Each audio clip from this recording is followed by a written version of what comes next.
بسم اللہ الرحمن الرحیم نحمدہ ونصلی علی رسولہ الکریم اما بعد۔ ساتھ طب کالج کی طرف سے ویڈیوز اور اسباق کے سلسلہ جاری ہے۔ الحمدللہ دو سحریاں، دو روزے، دو افطاریاں اور دو تراویاں بحسن و خوبی مکمل ہوئے بحمدللہ تعالی۔ اب سب سے جو بنیادی بات ہے کہ ہم روزے سے جو اس کی روحانیت ہے، اس کے جسمانی اور طبی فوائد ہیں، آیا ہم وہ حاصل کر پاتے ہیں؟ بہت سارے لوگ سوال کرتے ہیں کہ افطاری اور سحری کے فوراً بعد جسم بے جان کیوں ہو جاتا ہے؟ بنیادی سوال ہے کہ جب افطاری کر لیتے ہیں بہت سارے لوگ تو اسی وقت وہیں پہ لیٹ جاتے ہیں، ان کے بس کی نماز پڑھنا بھی نہیں ہوتا۔ اس بے جان جسم کو لے کر وہ 2 رکعت نہیں پڑھ سکتے، پہلے لیٹتے ہیں 10-20 منٹ، ان کے حواس بحال ہوتے ہیں، پھر وہ کوئی اور کام کرتے ہیں۔ اس کا سبب کیا ہے اور یہ کیوں ایسا ہوتا ہے، آج اس پر ہم بات کریں گے۔ اس کی طبی اور غذائی وجوہات ہوتی ہیں جنہیں سمجھنا اور ان اسباب سے بچنا اس بے جان جسم سے ہم توانا جسم میں موو کر سکتے ہیں اور ایک صحت مندانہ افطاری ہم کر سکتے ہیں۔ رسول اللہ صلی اللہ علیہ وسلم کی جو سنت ہے، سب سے پہلے یہ بات سمجھے، روزہ سحر ہو، افطار یا دن کے معمولات ہو، ذکر، اذکار، نوافل، درود پاک، استغفار، جو بھی اللہ نے توفیق دی ہے، ان تمام کے فضائل اس بنیاد پہ نہیں ہے کہ ہم لوگ بھوکے رہے، بلکہ اس بنیاد پہ ہے کہ ہم نے رسول اللہ صلی اللہ علیہ وسلم کے کہنے سے اللہ کے حکم کے مطابق ایک خاص وقت سے خاص وقت تک ہم نے کھانا پینا، اپنی خواہشات کو ترک کیا۔ ثم اتم الصیام الی اللیل، رات تک مختلف چیزیں بتائی گئیں، سحری کب ہوگی، اس کے اوقات کیا ہوں گے، نماز کے اوقات کیا ہوں گے، کیا کھایا جائے گا، کیا پیا جائے گا۔ سحری اور افطاری میں جو ہم نے اپنے اوپر لوازمات کی بھرمار کر لی ہے، یہ جسم کو بے جان کرنے کا سبب ہے۔ اگر ہم رسول اللہ صلی اللہ علیہ وسلم کی سنتوں پر نظر ڈالتے ہیں تو کچھ چیزیں سامنے آتی ہیں۔ جس وقت ہم افطاری میں اچانک میٹھی یا کاربوہائیڈریٹ سے بھرپور غذائیں کھاتے ہیں، شربت پیتے ہیں، مٹھائیاں کھاتے ہیں، تو اچانک خون میں شکر کی سطح تبدیل ہو جاتی ہے۔ روزے کے دوران جسم کا میٹابولزم سست ہو جاتا ہے اور انسولین کی سطح کم ہو جاتی ہے۔ افطاری کے وقت خصوصاً میٹھی اشیاء، مشروبات، مٹھائیاں کھانے سے خون میں شکر اچانک بڑھ جاتی ہے۔ اس کے جواب میں جسم انسولین کا اخراج تیز کر دیتا ہے، جس کے نتیجے میں شکر کی سطح اچانک گر جاتی ہے، جسم سے تھکاوٹ، چکر اور کمزوری محسوس ہونا شروع ہو جاتا ہے۔ اب اس کا حل کیا ہے؟ روزہ تو رکھنا ہے، تو افطار میں آپ کھجور، جو کہ فطری مٹھاس ہے، اور پانی، اس سے آغاز کریں۔ کاربوہائیڈریٹس کے ساتھ پروٹین، فائبر، مثلا دالیں، سبزیاں شامل کریں تاکہ شکم کی سطح مستحکم رہے۔ ایک دوسرا، معدے پر بوجھ۔ افطار کے وقت بہت زیادہ یا تلی ہوئی چیزوں، مثلا پکوڑے، سموسے، کچوری یا اسی قبیل سے چیزیں کھانا، یہ معدے کو بوجھل کر دیتا ہے، اور اس بوجھل پن کو یا اس ثقیل غذا کو ہضم کرنے کے لیے خون کا جو بہاؤ ہے معدے کی طرف آنا شروع ہو جاتا ہے۔ صرف کھانے سے جسم میں طاقت نہیں آتی، اس کھانے کو ہضم کرنے کے لیے بھی طاقت درکار ہوتی ہے۔ جب آدمی کھانا کھاتا ہے تو معدے کی طرف اور نظام ہضم کی طرف خون کی روانگی تیز ہو جاتی ہے، اور جس سے دیگر اعضاء جیسے دماغ، پٹھوں کو آکسیجن کم ملتی ہے اور سستی محسوس ہوتی ہے۔ اب رسول اللہ صلی اللہ علیہ وسلم نے اس کا کیا حل بتایا؟ فرمایا کہ پیٹ کے 3 حصے کرو، ایک حصہ کھانے، ایک حصہ پانی، اور ایک حصہ سانس کے لیے خالی رکھو۔ یہ سنن ترمذی کی روایت۔ تیسری وجہ، کھانا پینا چونکہ صبح سے ثم الصیام الی اللیل، رات تک، اب جسم ہمارا کھانے پینے کا عادی ہے اور اس میں بہت ساری چیزیں چلتی ہیں، پانی کا استعمال ہوتا ہے، پینے کو ملتا نہیں ہے، تو روزے کے درمیان پانی کی کمی ہو جاتی ہے۔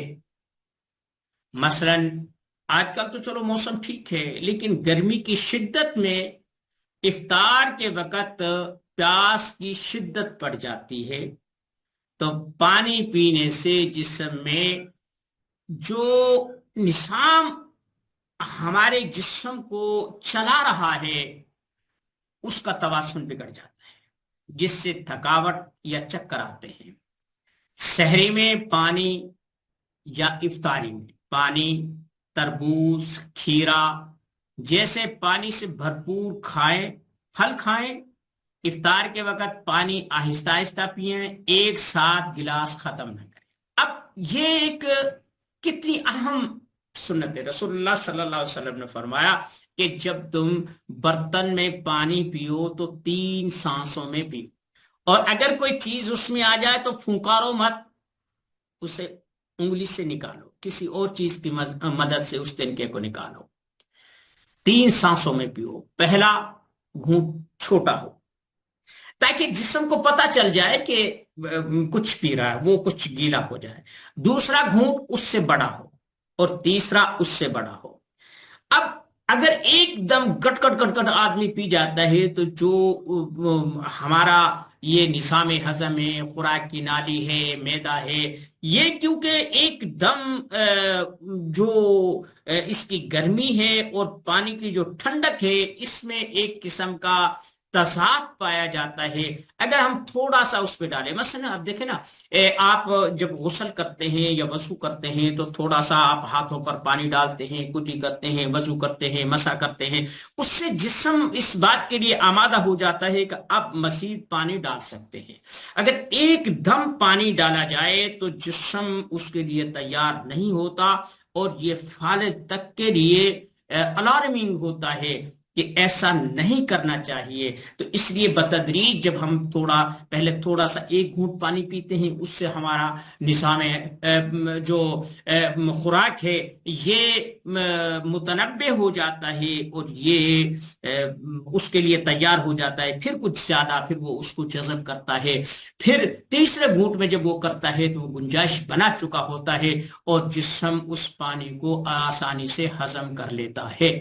یہ ایک بات ہوئی۔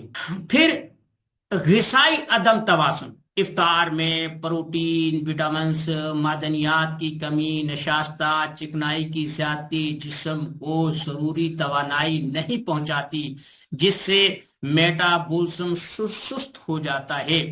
افطار میں اب اس کا حل کیا ہے؟ افطار میں مکمل غذائیت شامل کریں، پروٹین، دہی، انڈے، دالیں، فائبر، پھل، سبزیاں، صحت بخش چکنائی، زیتون کا تیل، مچھلی، دیسی گھی۔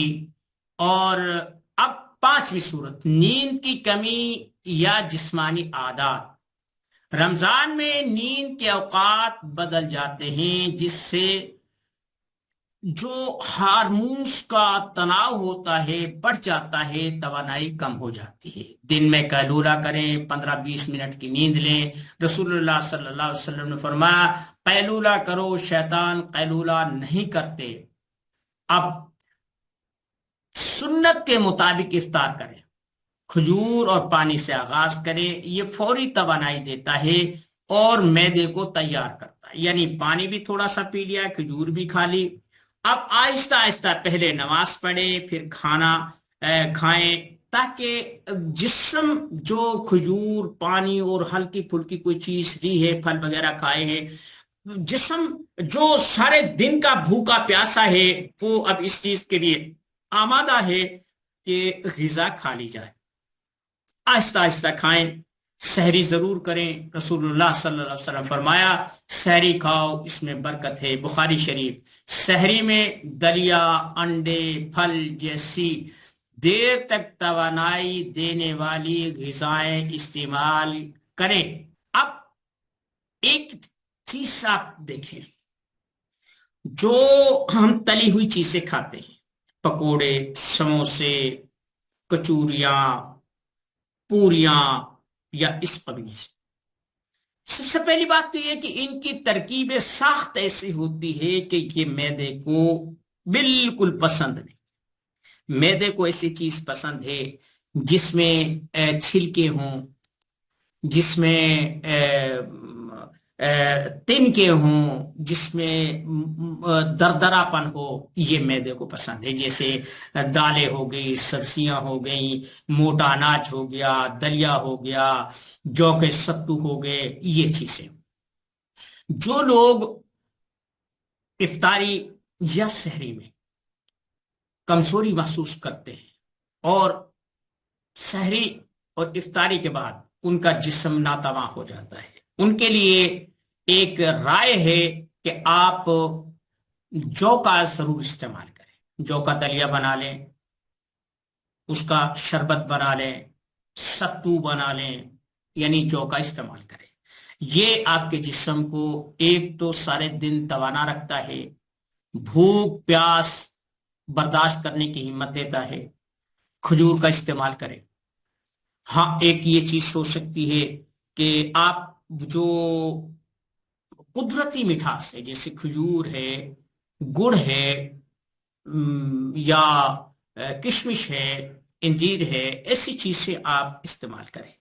یہ جو قدرتی چیزیں ہوتی ہیں نا، یہ جسم کا حصہ بن جاتی ہیں۔ اور جو تالیفی چیزیں ہوتی ہیں، یعنی جنہیں کیمیاوی طور پر بنایا جاتا ہے، جیسے گلوکوز ہے یا چینی ہے یا اور بہت ساری اسی قبیل کی چیزیں ہیں، یا یوں لگا لے کہ جیسے ہم گھی کو بناسپتی میں تبدیل کر لیتے ہیں یا ایسے کوکنگ آئل بنا لیتے ہیں، یہ بنیادی طور پر ہمارے جسم کا حصہ نہیں بنتا۔ اگر بن بھی جائے تو یہ چربی چڑھاتا ہے، ہمارے جسم میں جو رگیں خون سپلائی کرتی ہیں انہیں بلاک کرتا ہے۔ اور جو قدرتی مثلا سرسوں کا، کینولا کا تیل ہے، زیتون کا تیل ہے، دیسی گھی ہے، یہ کبھی جسم میں رکاوٹ نہیں بنتے، نہ ان سے موٹاپا آتا ہے۔ یہ جو فضلات ہوتے ہیں انہیں خارج کرتی ہے، اور جو جسم میں جہاں کہیں کمزوری ہوتی ہے اور جسم کمزور ہونا شروع ہوتا ہے، یہ اسے طاقت دیتے ہیں۔ اور جو تعریفی چیزیں ہیں، مثلا یہ جو چینی ہے نا، یہ ہمیں طاقت نہیں دیتا، ابھار پیدا کر سکتا ہے۔ ایک ایسی چیز یعنی جسم کے ان اجزاء کو یا ان حصوں کو جو میٹھے کو لے کر توانائی بحال کرتے ہیں، ہمارے جسم کو پہنچاتے ہیں، یہ ایک عرصے کے بعد انہیں ڈیمیج کر دیتے ہیں، جسے آپ شوگر کہہ سکتے ہیں، جوڑوں کا درد کہہ سکتے ہیں۔ جیسے کوک، پیپسی اور یہ جتنے بھی مشروبات ہیں بازاری، یہ جب ہم انہیں دودھ سوڈا بناتے ہیں یا انہیں ویسے پیتے ہیں تو یہ پھر ہڈیوں کا تیا پانچا کر دیتے ہیں۔ ہم کہتے ہیں نا، ادھر میں نے کوک پی، ادھر سپرائٹ کا گھونٹ لیا، ادھر مجھے ڈکار آئی، مجھے سکون ہو گیا، میرا میدا ہلکا ہو گیا۔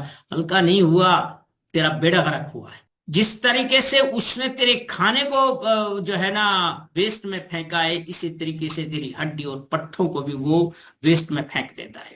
تو بس بات اتنی سی تھی کہ روزے کے بعد جو ہم اپنے وجود میں ناتوانی محسوس کرتے ہیں، سچی بات یہ ہے کہ یہ اس چیز کا نتیجہ ہے کہ ہم نے مسنون افطاری اور مسنون سحری کو ترک کر دیا ہے۔ چلو اللہ نے جو چیز دی ہے وہ کھائیں، لیکن کم از کم اتنی کھائیں جو آپ کی ضرورت کو پورا کر دے، آپ کے اوپر بوجھ نہ بن جائے۔ تو یہ آج جو شہری میں افطاری میں جسم بے جان ہوتا ہے، آپ یہ سمجھ گئے ہوں گے کیوں ہوتا ہے۔ تو بہتر ہے کہ آپ بازاری چیزوں کے آپ جو کا استعمال کریں، کھجور کا استعمال کریں، سادہ پانی کا استعمال کریں، اور اگر ضرورت ہوتی ہے مٹھاس کی تو آپ شکر جیسے شکر کا استعمال کریں۔ یہ آپ کی جو توانائی کو بھی بحال کرتے ہیں، اور آپ کا جو نظام ہضم اور نظام اخراج ہے اس کو بھی یہ بالکل اس کی ٹیوننگ رکھتے ہیں۔ آپ کو قبض نہیں ہونے دیتے، بدہضمی نہیں ہونے دیتے، افار نہیں ہونے دیتے، آپ کے جسم میں بے جان اور جو بیکار قسم کے فضلے ہوتے ہیں وہ جمع نہیں ہونے دیتے، وہ سب کو خارج کر دیتے ہیں۔ اور اگر چٹخارے ہی کرنے ہیں تو پھر بھائی اپنے پیٹو لوگ جو ہوتے ہیں اپنے دانتوں سے اپنی قبر کھودتے ہیں۔ وما علینا الا البلاغ المبین۔